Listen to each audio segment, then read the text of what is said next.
Installez-vous confortablement dans votre lit, là où les draps frais accueillent votre corps fatigué par cette longue journée qui s'achève, enfin dans la pénombre douce de votre chambre. Laissez votre tête s'enfoncer lentement dans l'oreiller moelleux.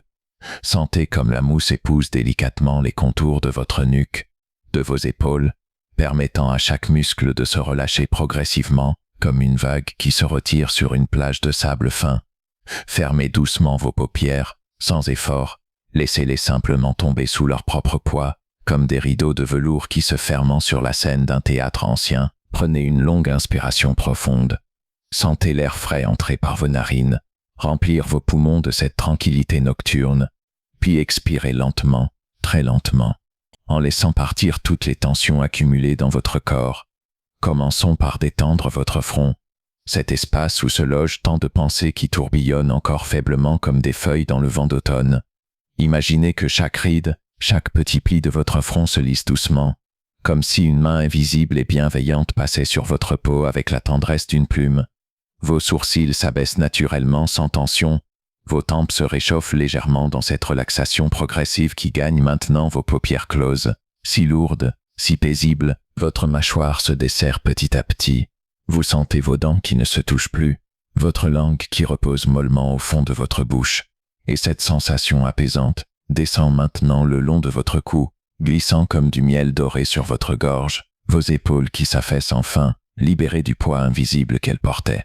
Vos bras reposent maintenant de chaque côté de votre corps, lourds et détendus, vos mains sont ouvertes ou fermées. Peu importe, elles sont exactement comme elles doivent être dans cet instant de repos parfait.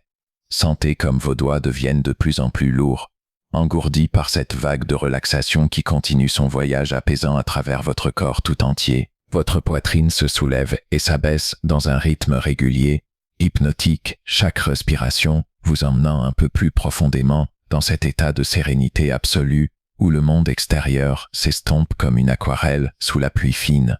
Votre ventre se détend, les muscles de votre dos s'étirent et se relâchent contre le matelas qui vous soutient avec douceur, et cette sensation de bien-être descend maintenant le long de vos jambes, de vos cuisses jusqu'à vos mollets, vos chevilles, vos pieds qui deviennent si lourds qu'ils semblent s'enfoncer dans le lit comme dans un nuage de coton. Vous êtes maintenant complètement détendu. Votre corps flotte dans cette douce léthargie, et votre esprit est prêt à voyager, à s'évader vers des contrées lointaines et des histoires anciennes qui berceront votre sommeil comme une berceuse murmurée dans la nuit. Ce soir, nous allons entreprendre un voyage à travers les siècles et les continents, un périple sensoriel et contemplatif qui retrace l'histoire merveilleuse du chocolat, cette substance précieuse qui a traversé les âges en enchantant les palais et en éveillant les sens. Nous commencerons notre voyage dans les forêts tropicales de l'Amérique centrale, où les premières civilisations découvrirent le secret du cacao. Puis nous naviguerons vers l'Europe où ce trésor brun fut accueilli avec émerveillement, avant de nous perdre dans les ruelles parfumées des grandes capitales chocolatières du monde. Respirez profondément, sentez comme votre corps s'enfonce encore un peu plus dans ce lit qui vous accueille. Laissez mon récit vous porter comme un courant doux sur une rivière tranquille. N'essayez pas de retenir chaque mot. Laissez simplement les images se former dans votre esprit comme des rêves qui commencent à émerger dans la brume du sommeil qui approche. Le chocolat, cette merveille au goût incomparable, va nous raconter son histoire à voix basse, dans un murmure qui bercera votre esprit jusqu'à ce que le sommeil vous emporte, enfin vers ses rivages paisibles. Dans les profondeurs verdoyantes de la forêt tropicale, là où l'humidité matinale se mêle aux rayons du soleil, qui perçant difficilement l'épaisse canopée, se dresse le cacaoyer, cet arbre modeste au tronc sombre, qui porte en lui l'un des secrets les plus précieux de la nature. Vous vous tenez maintenant au cœur de cette jungle ancienne, dans une clairière baignée d'une lumière tamisée qui transforme chaque goutte de rosée en diamant scintillant, et vous observez avec une lenteur contemplative ces arbres qui semblent tout droit sortis d'un autre temps, d'une autre époque où les dieux marchaient encore parmi les hommes. Les cacaoyers poussent à l'ombre de géants forestiers, ces grands arbres qui les protègent du soleil brûlant de midi, créant ainsi un microclimat parfait où la chaleur moite et l'ombre fraîche se mêlent dans une harmonie délicate comme une danse silencieuse. Les cabosses de cacao dépendent directement du tronc de l'arbre, phénomène étrange et merveilleux que les botanistes appellent la califlorie. Et ces fruits magnifiques arborent des teintes qui varient du vert tendre au jaune éclatant, du rouge profond au violet sombre, comme si la nature elle-même avait voulu peindre ses trésors avec sa palette la plus riche. Chaque cabosse a la forme d'un petit ballon de rugby, sa surface bosselée et striée rappelle la texture d'une courge ancienne.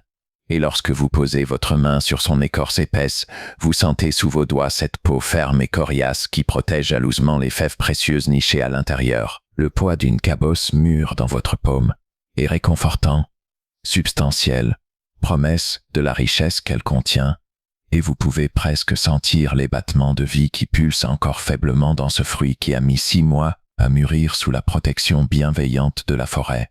Les Mayas, ces grands bâtisseurs et astronomes, qui édifièrent des cités magnifiques dans la jungle d'Amérique centrale, furent les premiers à comprendre véritablement la valeur extraordinaire du cacao, à en percer les mystères et à en faire une boisson divine réservée aux nobles et aux prêtres. Dans leurs manuscrits anciens, peints avec une précision méticuleuse, sur des codex en écorce de figuier, le cacao apparaît comme un don des dieux, un présent de Quetzalcoatl, le serpent à plumes qui enseigna aux hommes l'agriculture et les arts de la civilisation.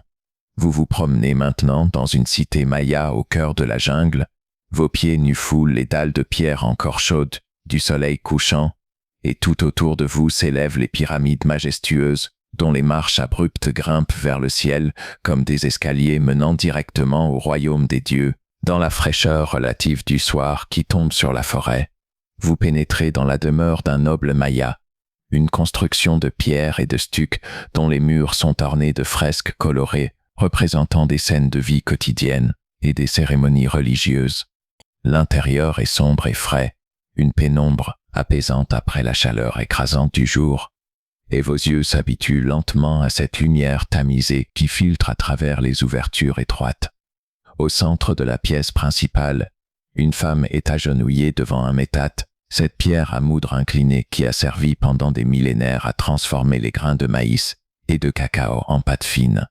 Ses mains esquertes roulent le mano, cette pierre cylindrique qu'elle tient fermement, sur les fèves de cacao torréfiées, et le mouvement régulier de va-et-vient crée un rythme hypnotique, une mélodie silencieuse qui résonne dans la pièce comme un mantra ancien. Les fèves grillées libèrent sous la pression un arôme puissant et complexe qui emplit la pièce d'une fragrance à la fois terreuse et florale, amère et sucrée, un parfum qui semble contenir en lui tous les mystères de la forêt tropicale. Vous vous approchez doucement et observez comment les fèves se transforment progressivement en une pâte épaisse et luisante, d'un brun si profond qu'il absorbe presque la lumière, une substance onctueuse qui s'accumule lentement au bas du métate comme une lave précieuse. Cette pâte de cacao sera ensuite délayée dans de l'eau chaude, mélangée avec du piment, de la vanille, du miel sauvage et d'autres épices secrètes dont la recette se transmet de génération en génération dans un murmure sacré. Le chocolat maya ne ressemble en rien au chocolat que vous connaissez aujourd'hui. C'est une boisson mousseuse et épicée, légèrement amère, que l'on verse d'un récipient à l'autre pour créer cette mousse onctueuse que les Mayas considéraient comme la partie la plus précieuse, la plus divine de la préparation. Dans les cérémonies rituelles qui se déroulent au sommet des pyramides, sous le regard vigilant des étoiles qui constellent le ciel nocturne, les prêtres Mayas versent le chocolat sacré en offrande aux dieux, traçant avec le liquide épais des motifs complexes sur les autels de pierre. La boisson coule lentement, formant des rivières sombres, qui s'infiltre dans les rainures sculptées, et chaque goutte qui tombe est une prière, une supplication pour que les récoltes soient abondantes, pour que les pluies viennent à temps, pour que les dieux continuent de bénir le peuple maya de leur protection bienveillante. Les fèves de cacao elles-mêmes servent de monnaie dans les marchés animés des cités, où les marchands les comptent une à une avec un soin méticuleux, où 100 fèves peuvent acheter un esclave et où 10 fèves suffisent pour acquérir un lapin ou une prostituée pour une nuit. Cette valeur extraordinaire témoigne de l'importance que les Mayas accordaient au cacao. Cette substance qui était à la fois nourriture terrestre et nectar divin, richesse matérielle et trésor spirituel. Les plantations de cacao s'étendent dans les vallées fertiles autour des grandes cités, des étendues verdoyantes où les cacaoyers poussent par milliers sous la protection des arbres mères, créant un paysage d'une beauté tranquille où le vert intense des feuilles contraste avec le brun rougeâtre. Les cultivateurs mayas connaissent chaque arbre individuellement.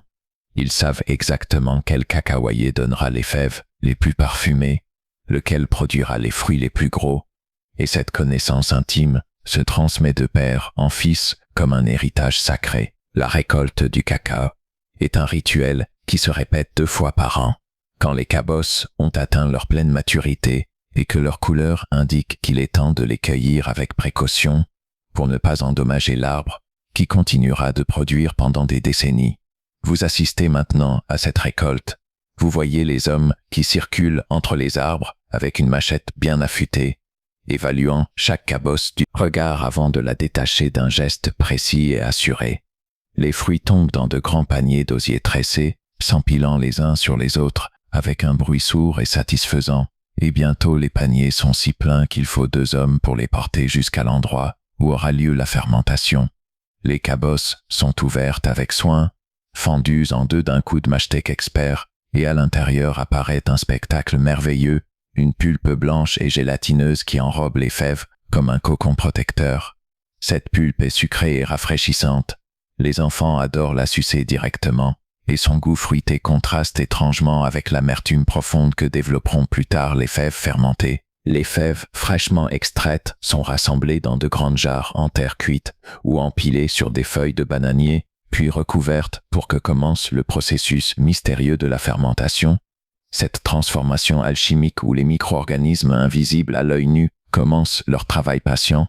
Pendant plusieurs jours, sous le soleil tropical qui chauffe l'état de fèves, une réaction chimique complexe se produit, la température monte, la pulpe se liquéfie et s'écoule lentement, et les fèves changent de couleur, passant du violet pâle au brun chocolat, développant peu à peu ces arômes complexes qui feront la richesse du cacao. Cette étape cruciale demande une surveillance constante. Les fermiers retournent les fèves régulièrement pour assurer une fermentation uniforme, et ils savent exactement quand arrêter le processus. Quand les fèves ont atteint ce point parfait, où les saveurs sont pleinement développées, mais pas encore altérées par une fermentation excessive. Après la fermentation vient le séchage, et vous voyez maintenant les grandes claies de bambou tressées, où les fèves sont étalées en une couche mince et régulière, exposées au soleil généreux qui les caresse de ses rayons. Les femmes et les enfants circulent entre les claies, retournant les fèves avec des gestes lents et répétitifs, permettant à chaque face de recevoir sa part de chaleur solaire, et le parfum qui monte de ces fèves en train de sécher est enivrant, une odeur terreuse et chocolatée qui plane dans l'air comme un encens naturel. Le séchage peut prendre une semaine ou plus, selon la météo capricieuse des tropiques, et pendant tout ce temps les fèves perdent progressivement leur humidité, devenant plus légères, plus dures, prêtes enfin à être conservées pendant des mois sans se détériorer. La nuit tombe sur la forêt maya, et vous vous assieds sur les marches d'une pyramide, contemplant le ciel étoilé où la voie lactée trace une rivière de lumière argentée d'un horizon à l'autre. Dans la pénombre, vous entendez les sons nocturnes de la jungle, le chant des grillons qui monte et descend comme une vague sonore, le cri lointain d'un oiseau de nuit, le murmure du vent dans les feuilles des cacaoyers. Quelque part dans la cité, un prêtre prépare le chocolat sacré pour la cérémonie de demain, ses mains patientes suivant les gestes ancestraux transmis depuis des générations innombrables. Et dans chaque mouvement, il y a une prière, dans chaque geste, une dévotion profonde envers ce don des dieux qui a nourri son peuple depuis la nuit des temps. Les vagues de l'océan Atlantique se brisent contre la coque du navire espagnol qui tangue doucement dans la houle. Et vous êtes maintenant à bord de ce vaisseau qui transporte vers l'Europe les premiers échantillons de cacao jamais vus sur le vieux continent. L'année est quelque part siècle. L'air marin est vif et salé, et dans la cale du navire, soigneusement emballés dans des sacs de toile cirée, reposent les précieuses fèves qui vont bientôt bouleverser les cours européennes et transformer à jamais les habitudes gustatives d'un continent entier. Le voyage est long, les semaines se succèdent dans une monotonie bercée par le rythme régulier des vagues, et vous restez debout sur le pont, observant l'horizon infini où le ciel et la mer se confondent dans une ligne floue et tremblante, lorsque le navire accoste, enfin au port de Séville. C'est toute une cargaison de merveilles du Nouveau Monde qui est déchargée avec précaution, des caisses remplies d'or et d'argent, des plumes de perroquet aux couleurs éclatantes, des tissus brodés d'une finesse extraordinaire, et parmi tout cela, ces étranges fèves brunes que personne ne sait encore comment apprécier. Les premiers Espagnols qui goûtent la boisson de caca la trouvent amère et peu agréable, trop éloignée de leurs références gustatives habituelles, mais petit à petit, en ajoutant du sucre de canne, en retirant les épices piquantes pour les remplacer par de la cannelle et de la vanille, ils apprivoisent cette nouvelle saveur et commencent à en percevoir tout le raffinement. C'est à la cour d'Espagne, dans les salons dorés où l'étiquette règne en maître absolu, que le chocolat fait son entrée triomphale dans la haute société européenne. Vous vous trouvez maintenant dans l'Alcazar de Séville, ce palais somptueux aux influences mauresques où les arcs en fer à cheval encadrent des jardins paradisiaques, remplis du parfum des orangers en fleurs. Dans une salle au plafond décoré de stucs délicats, la reine et ses dames de compagnie sont assises sur des coussins de velours cramoisi, leurs robes à panier s'étalant autour d'elles comme des corolles de fleurs géantes, et devant chacune d'elles se trouve une petite table basse en bois précieux incrustée de nacre. Un serviteur en livrée apporte sur un plateau d'argent ciselé une chocolatière en porcelaine blanche ornée de motifs bleus, et le bec verseur en forme de cygne laisse échapper un filet de chocolat épais et fumant qui coule dans de petites tasses délicates, si fines qu'on peut presque voir la lumière à travers. Le chocolat espagnol de cette époque est une boisson épaisse et onctueuse, battue vigoureusement avec un moussoir en bois appelé molinillo, jusqu'à ce qu'une mousse crémeuse se forme à sa surface, et cette mousse est considérée comme la partie la plus délicate, celle qui témoigne du savoir-faire du préparateur. Le parfum qui monte des tasses est enivrant, un mélange de cacao intense, de vanille douce et de cannelle épicée, avec une touche de sucre qui adoucit l'amertume naturelle des fèves. Les dames portent les tasses à leurs lèvres avec une grâce étudiée, sirotant lentement ce breuvage précieux tout en conversant à voix basse de sujets légers, de la dernière mode venue de France, des intrigues de la cour, des mariages arrangés qui se préparent dans l'ombre des alcôves. Le chocolat devient rapidement un symbole de luxe et de raffinement. Sa consommation est réservée à l'aristocratie, qui peut se permettre d'acheter ce produit encore rare et coûteux, importé à grands frais des colonies lointaines du Nouveau Monde. Les moines des monastères espagnols adoptent eux aussi le chocolat, mais ils débattent longuement pour savoir si cette boisson constitue une rupture du jeûne, question théologique qui agite les esprits pendant des années avant qu'un pape ne tranche finalement en faveur du chocolat, arguant que la tradition dit liquidum non frangige jeûnum, les liquides ne brisent pas le jeûne. Cette décision permet aux religieux de savourer leur chocolat, même pendant le carême, et bientôt les monastères deviennent des centres d'innovation où les moines expérimentent différentes recettes, ajoutant de nouveaux ingrédients, perfectionnant les techniques de préparation. Vous marchez maintenant dans les ruelles étroites de ces villes où l'odeur du chocolat commence à se mêler au parfum des épices et des fleurs d'oranger qui caractérisent cette ville envoûtante. Les premières chocolateries ouvrent leurs portes, petites boutiques sombres et fraîches où règne une atmosphère presque mystique, où le parfum du caca torréfié flotte dans l'air comme un encens perpétuel. Derrière le comptoir, le chocolatier travaille avec des gestes précis et mesurés, broyant les fèves sur une pierre chauffée, ajoutant le sucre par petites quantités, incorporant la cannelle et la vanille avec un soin méticuleux. Le résultat de son labeur est une pâte épaisse et luisante qu'il façonne en tablettes rectangulaires ou en petits pains cylindriques, marquant chacun d'eux d'un sceau qui garantit l'authenticité et la qualité du produit. Le secret de fabrication du chocolat est jalousement gardé par les Espagnols pendant près d'un siècle, et ils maintiennent leur monopole sur ce commerce lucratif avec une vigilance de tous les instants. Mais les secrets ont une tendance naturelle à se répandre, portés par le vent du commerce et de la diplomatie, et bientôt d'autres cours européennes commencent à découvrir les délices du chocolat. Les ambassadeurs rentrant de Madrid rapportent avec eux des échantillons précieux. Les princesses espagnoles qui épousent des princes étrangers emportent dans leur bagage leur chocolatier personnel, et ainsi le chocolat commence sa conquête du continent, voyageant de capitale en capitale, comme une rumeur délicieuse qui enflamme les imaginations. À la cour de France, sous le règne de Louis XIV, le roi Soleil lui-même devient un amateur de chocolat, et cette boisson acquiert ses lettres de noblesse dans les salons dorés de Versailles. Les courtisans se pressent dans la galerie des glaces, leurs perruques poudrées se balançant au rythme de leurs pas, et ils dégustent le chocolat dans de la vaisselle en porcelaine de Sèvres, admirant la couleur brune et veloutée du liquide qui miroite à la lumière des chandelles. Le chocolat français diffère légèrement de son homologue espagnol. Il est souvent moins épais, aromatisé différemment selon les goûts de chacun, et il devient l'accompagnement obligé des petits déjeuners aristocratiques, servis au lit avec des pâtisseries délicates et des fruits confits. Mais c'est dans les cafés qui commencent à fleurir dans toutes les grandes villes européennes que le chocolat trouve véritablement son public, devenant accessible à une bourgeoisie de plus en plus nombreuse et prospère. Vous entrez maintenant dans un café parisien du XVIIIe siècle, une salle enfumée, où les conversations intellectuelles se mêlent au cliquetis des tasses et des soucoupes. Les philosophes des Lumières se retrouvent ici pour débattre des idées nouvelles qui agitent l'Europe, et devant eux fume une tasse de chocolat chaud qui les aide à rester éveillés pendant leurs longues discussions passionnées.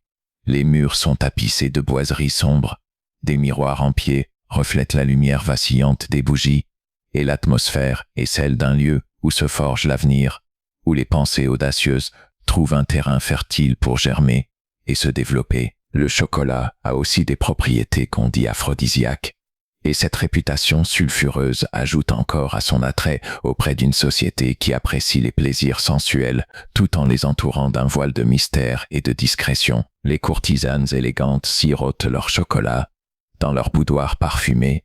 Les amants se donnent rendez-vous dans les salons privés des chocolateries les plus réputées, et le simple fait d'offrir une boîte de chocolat devient un geste chargé de sous-entendus délicieux. Cette association entre le chocolat et le plaisir, entre la douceur du cacao et la douceur de l'amour, persistera à travers les siècles et fera partie intégrante de la symbolique du chocolat dans l'imaginaire collectif.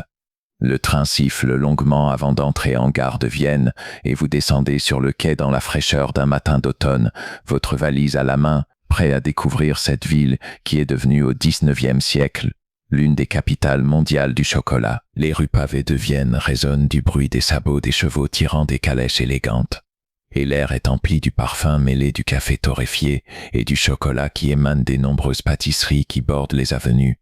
L'Empire austro-hongrois est à son apogée. Vienne rayonne d'une splendeur culturelle et artistique qui attire les artistes et les intellectuels du monde entier, et le chocolat fait partie intégrante de ce raffinement viennois qui fait l'admiration de toute l'Europe. Vous poussez la porte d'une célèbre chocolaterie du centre-ville, et immédiatement vous êtes enveloppé dans une atmosphère de luxe feutré et de gourmandise raffinée. Le magasin est un écrin de bois sombre et de dorures délicates, avec des vitrines en verre bombé qui exposent des chocolats disposés comme des bijoux précieux sur des plateaux de velours. Les murs sont ornés de miroirs biseautés qui multiplient à l'infini les reflets des cristaux des lustres, créant une ambiance à la fois intime et somptueuse. Derrière le comptoir en marbre veiné, des employés en veste noire et tablier blanc immaculé s'affairent avec une efficacité silencieuse, emballant les achats dans du papier de soie, puis dans des boîtes aux couleurs de la maison, nouées d'un ruban de satin avec un nœud parfait. Les pâtissiers viennois ont perfectionné l'art du chocolat, créant des spécialités uniques qui font la renommée de la ville à travers tout le continent. La Sachertorte, ce gâteau au chocolat, recouvert d'une fine couche de confiture d'abricot, puis d'un glaçage au chocolat noir, si brillant qu'il reflète les lumières comme un miroir, est né dans les cuisines de l'hôtel Sachet et reste encore aujourd'hui l'un des symboles les plus célèbres de la pâtisserie viennoise.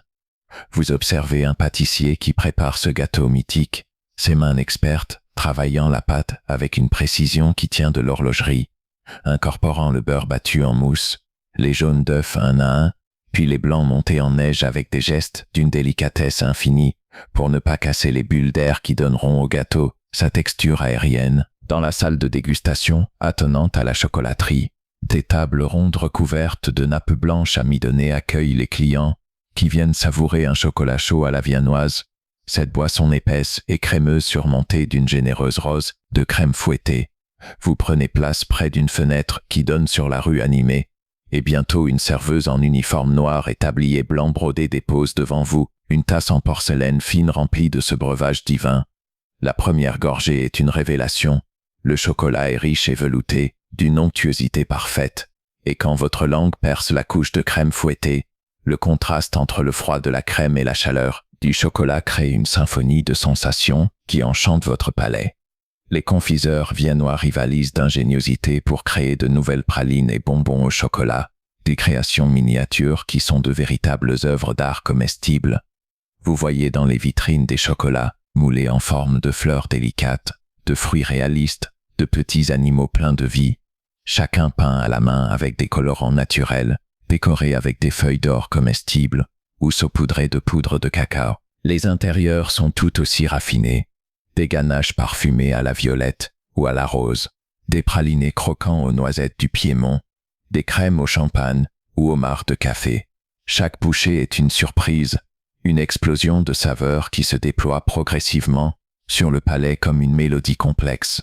La vie sociale viennoise tourne en grande partie autour des cafés et des salons de thé où l'on sert le chocolat, et ces établissements sont les lieux où se nouent les amitiés, où se concluent les affaires, où s'échangent les derniers potins de la haute société. Vous passez l'après-midi dans l'un de ces cafés légendaires, assis dans un fauteuil de velours rouge usé par les années, feuilletant les journaux du jour montés sur des baguettes de bois, tout en sirotant lentement votre chocolat chaud qui reste miraculeusement à température parfaite, grâce à un ingénieux système de réchaud en argent placé sous la tasse. Autour de vous, les conversations murmurent en allemand et en français, parfois en hongrois ou en tchèque, car Vienne est le creuset où se mélangent toutes les cultures de l'Empire, et le chocolat est ce lien universel qui unit tous ces gens si différents dans une même appréciation gourmande. Les chocolatiers viennois développent aussi des techniques nouvelles pour travailler le chocolat, perfectionnant le tempérage, qui donne au chocolat son brillant caractéristique et son croquant parfait.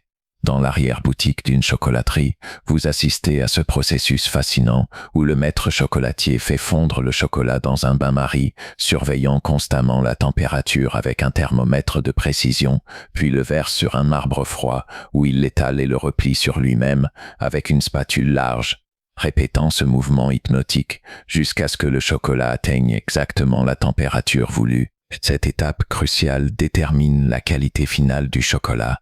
Sa texture en bouche, sa capacité à fondre parfaitement à la température du corps humain, libérant alors tous ses arômes dans une cascade de sensations délicieuses. Les grandes occasions de l'année viennoise sont toujours accompagnées de créations chocolatières spéciales, des œufs de Pâques décorés avec une virtuosité inouïe, des figurines de Saint-Nicolas pour la fête de décembre, des cœurs en chocolat pour la Saint-Valentin. Chaque fête a ses chocolats traditionnels. Et les chocolatiers commencent leur travail des semaines à l'avance, moulant, décorant, emballant ces trésors sucrés qui feront le bonheur des Viennois de tous âges. Dans les familles aisées, offrir une boîte de chocolat fin est un geste qui témoigne du raffinement et de l'attention portée au destinataire, et choisir les chocolats appropriés demande une connaissance approfondie des goûts de chacun, presque une science sociale en soi. La nuit tombe sur Vienne, les réverbères à gaz s'allument un à un le long des boulevards, projetant des halos de lumière dorée sur les pavés humides d'une pluie fine. Vous rentrez à votre hôtel en longeant le Danube qui coule paisiblement, portant sur ses eaux sombres le reflet tremblant des lumières de la ville. Et dans votre poche, vous serrez une petite boîte de chocolat fin achetée dans l'une des meilleures chocolateries de la capitale. Trésor précieux que vous dégusterez plus tard, dans le calme de votre chambre, en vous remémorant cette journée passée dans la ville où le chocolat est devenu un art à part entière. Le train traverse maintenant les Alpes, serpentant le long de vallées profondes où coulent des torrents d'eau glacée, escaladant des cols vertigineux d'où la vue s'étend sur des panoramas à couper le souffle. Et vous vous dirigez vers la Suisse, ce petit pays montagneux qui va révolutionner l'industrie du chocolat et donner naissance à certaines des plus grandes marques qui existent encore aujourd'hui. Les paysages défilent derrière la vitre du wagon, prairies d'un vert éclatant parsemées de fleurs sauvages, chalets de bois aux balcons fleuris de géraniums rouges, troupeaux de vaches dont les cloches tintent mélodieusement dans l'air pur de la montagne. La Suisse du XIXe siècle est un pays en pleine transformation industrielle, et le chocolat va devenir l'un de ses produits d'exportation les plus célèbres, synonyme partout dans le monde de qualité et d'excellence. Vous descendez du train dans une petite ville, nichée au bord d'un lac d'un bleu profond, encadrée par des montagnes, dont les sommets enneigés brillent au soleil, comme des couronnes de diamants. C'est ici, dans ces ateliers qui ne ressemblent encore qu'à de modestes manufactures familiales, que va naître le chocolat au lait. Cette innovation révolutionnaire qui va transformer complètement le goût et la texture du chocolat, le rendant plus doux, plus crémeux, accessible à un public beaucoup plus large.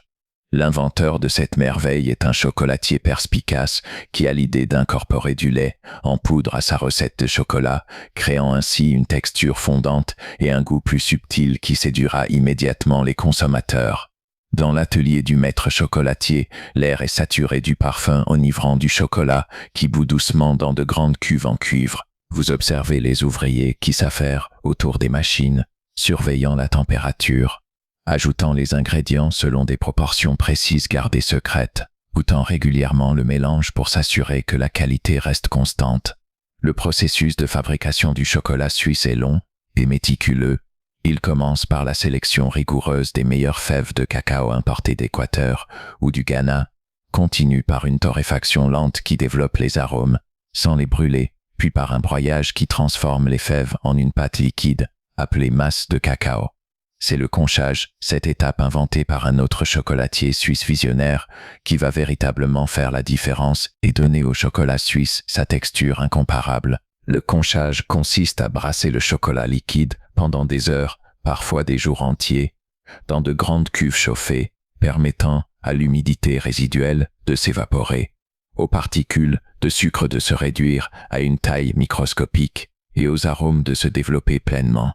Vous regardez la masse de chocolat qui tourne lentement dans la conche, cette machine ingénieuse qui ressemble à un grand berceau oscillant, et vous pouvez presque voir la transformation s'opérer sous vos yeux, le chocolat devenant de plus en plus lisse, de plus en plus brillant, de plus en plus onctueux à mesure que les heures passent. Le lait utilisé dans le chocolat suisse provient des alpages environnants, ces prairies d'altitude où les vaches paissent librement pendant l'été, se nourrissant d'une herbe riche et parfumée, qui donne au lait une saveur particulièrement douce et crémeuse.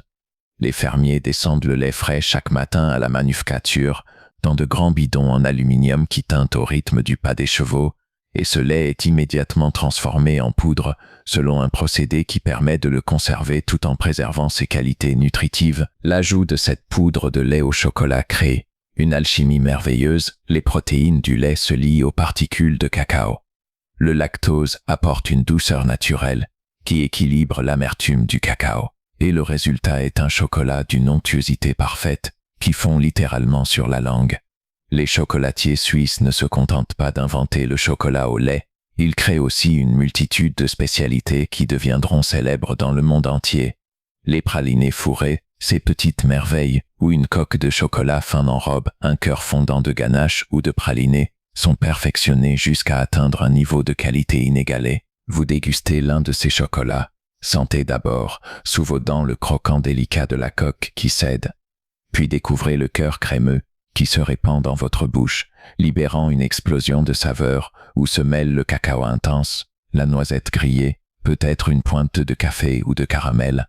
Chaque bouchée est une expérience sensorielle complète, un voyage gustatif qui sollicite tous vos sens simultanément.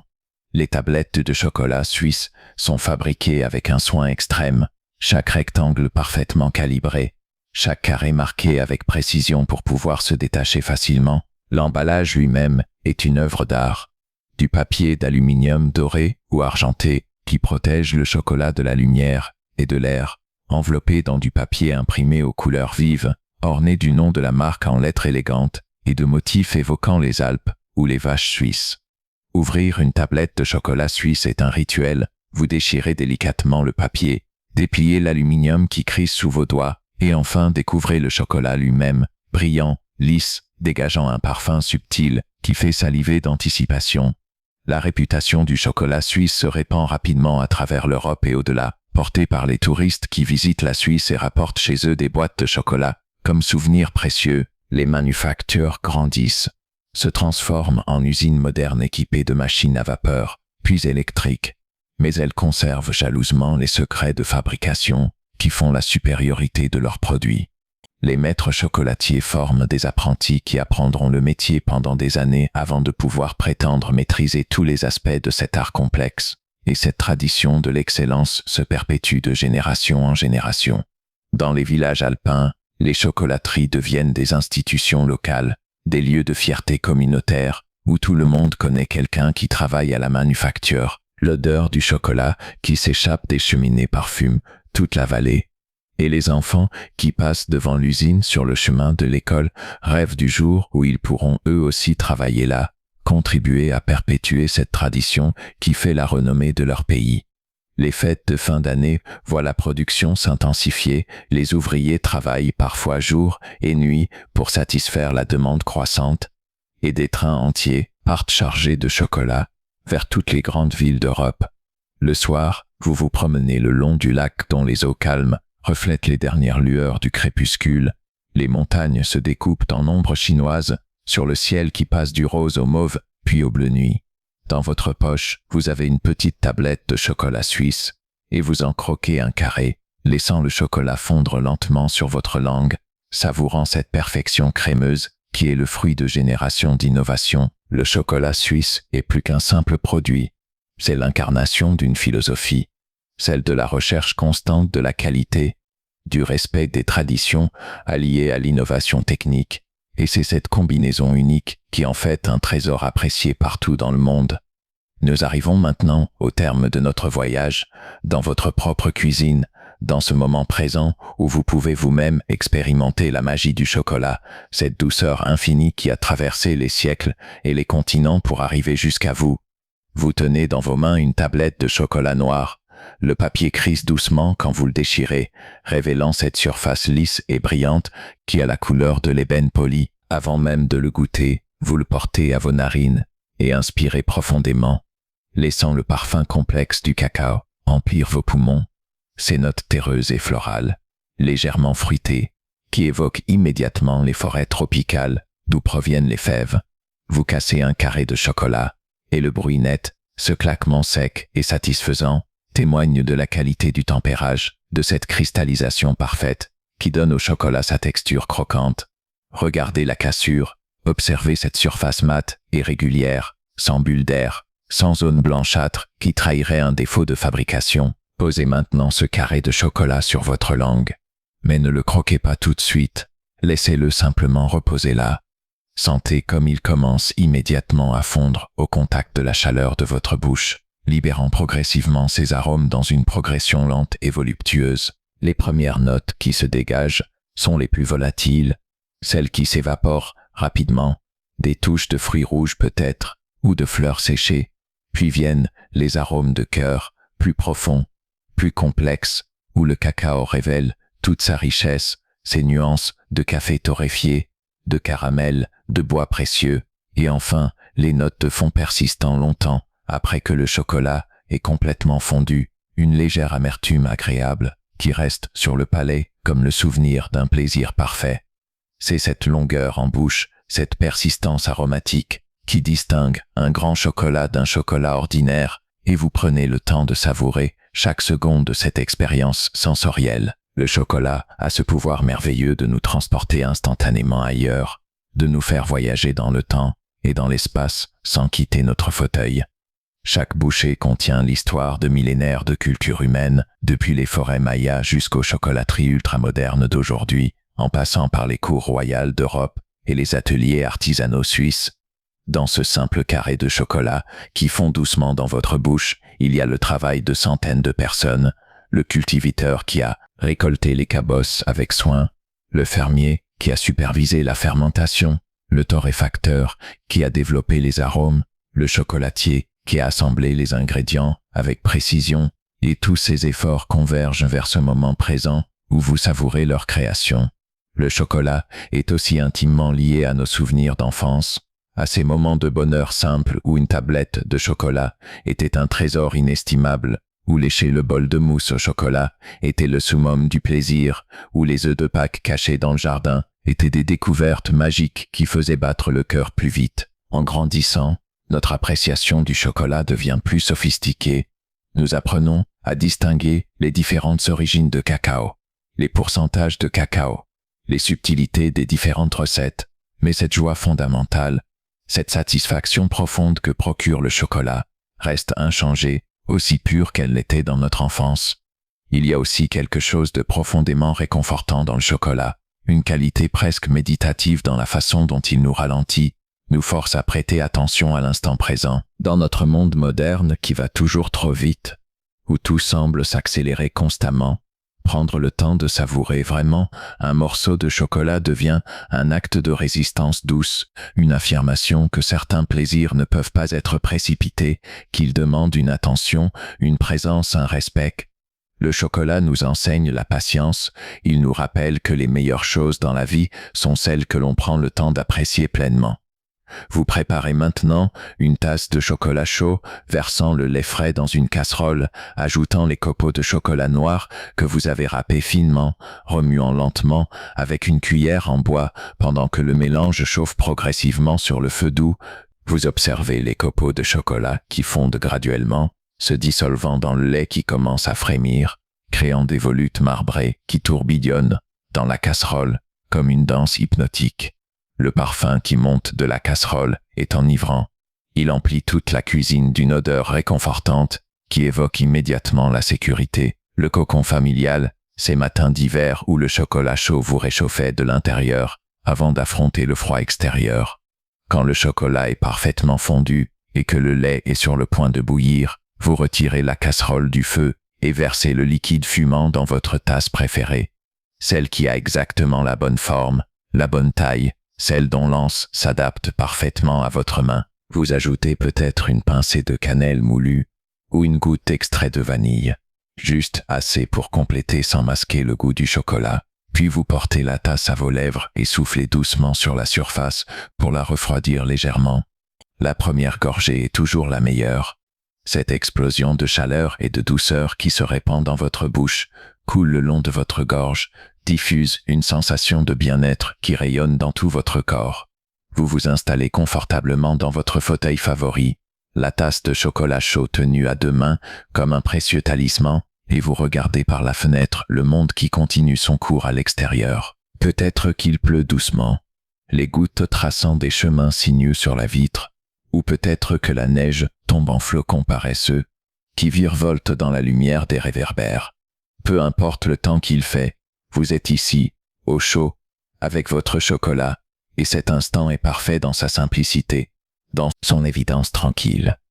Le chocolat a aussi cette capacité remarquable de créer des liens entre les gens, de rassembler autour d'un plaisir partagé. Pensez au nombre de conversations importantes qui ont eu lieu autour d'une tasse de chocolat, au nombre de fêtes et de célébrations où le chocolat était présent, au nombre de gestes d'amour et d'amitié exprimés à travers une boîte de chocolat offerte. Le chocolat est un langage universel, il transcende les cultures et les frontières, il dit des choses que les mots parfois ne peuvent pas exprimer, il crée une communion, un moment de grâce partagé entre ceux qui le savourent ensemble. Et maintenant, alors que vous finissez votre chocolat chaud, que les dernières gouttes coulent dans votre bouche en laissant ce goût persistant et délicieux, vous sentez une douce somnolence vous envahir progressivement. Vos paupières deviennent plus lourdes, votre respiration se fait plus lente, plus profonde, plus régulière. Le chocolat a fait son œuvre, il vous a apporté ce moment de réconfort et de plaisir dont vous aviez besoin, il a réchauffé votre corps et apaisé votre esprit, et maintenant, il vous accompagne doucement vers le sommeil. Comme une berceuse qui s'estompe progressivement, vous posez la tasse vide sur la table de chevet. Vous vous enfoncez un peu plus dans votre oreiller. Vous remontez la couverture jusqu'à votre menton et vous laissez vos pensées dériver librement, sans but, sans direction. Peut-être que vous pensez encore au chocolat, à cette histoire extraordinaire que nous avons parcourue ensemble, depuis les forêts mayas jusqu'à votre propre cuisine. Ou peut-être que vos pensées vagabondent déjà vers d'autres rivages, vers les rêves qui commencent à se former dans les profondeurs de votre inconscient. Peu importe, vous êtes en sécurité, vous êtes au chaud, vous êtes prêt pour cette nuit de sommeil réparateur qui vous attend. Le chocolat continue d'exister dans le monde, dans toutes les chocolateries qui ouvrent leurs portes demain matin, dans toutes les plantations de cacao qui s'éveillent sous le soleil tropical, dans toutes les mains expertes qui transforment les fèves en merveilles. Mais pour vous, Maintenant, tout cela s'éloigne doucement, devient flou, s'estompe dans la brume du sommeil qui vous envahit. Vos muscles se détendent complètement, votre respiration devient à peine audible, et dans cet état de détente absolue, vous glissez enfin vers le sommeil, porté par les souvenirs doux du chocolat, bercé par son histoire millénaire, réconforté par sa présence réconfortante. Dormez bien, dormez profondément. Laissez le sommeil vous emporter vers ces rivages paisibles. Et peut-être que dans vos rêves, vous vous promènerez dans une forêt de cacaoyers, où vous boirez le chocolat sacré des Mayas, où vous vous assiérez dans un café viennois du XIXe siècle, où vous visiterez une chocolaterie suisse nichée dans les Alpes. Quoi que vous rêviez que ce soit doux, apaisant, réparateur, bonne nuit, et que le chocolat veille sur votre sommeil comme un gardien bienveillant, comme un ami fidèle qui ne vous quittera jamais vraiment, car il fait partie maintenant de votre histoire personnelle, de vos souvenirs, de ces petits moments de bonheur qui rendent la vie belle et douce, infiniment douce, comme le chocolat qui fond lentement sur la langue dans un abandon total à la douceur infinie de l'instant présent.